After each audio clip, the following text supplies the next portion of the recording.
श्री हरि नारायण भगवान की जय, लक्ष्मी मैया की जय। आइए सुनते हैं कार्तिक मास कथा का 17वां अध्याय।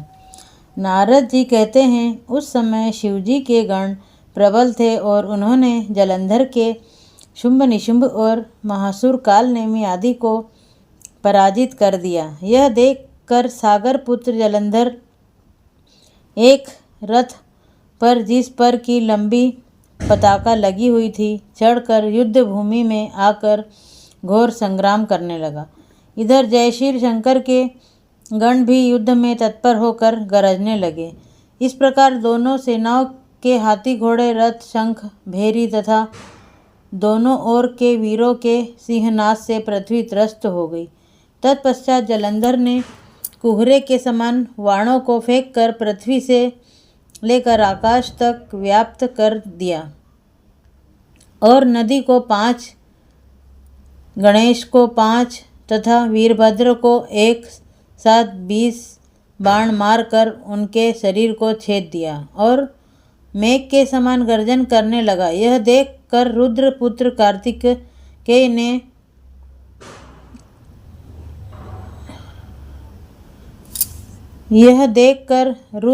कार्तिकेय ने भी दैत्य जलंधर को अपनी शक्ति उठाकर मारी और घोर गर्जन किया, जिसके आघात से वह पृथ्वी पर गिर पड़ा।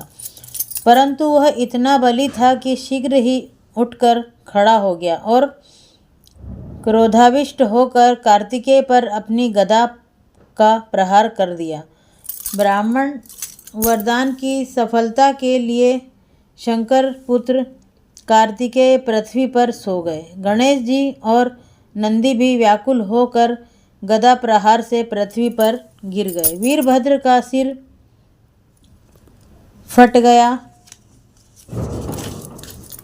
और बहुत सा रक्त बहने लगा। वीरभद्र को पृथ्वी पर गिरा देखकर शंकर के गण चिल्लाते हुए संग्राम भूमि छोड़कर बड़े वेग से भाग निकले। श्री हरि नारायण भगवान की जय, लक्ष्मी मैया की जय। श्रीमन्नारायण नारायण हरि हरि, भजलो नारायण नारायण हरि हरि, बोलो नारायण नारायण हरि।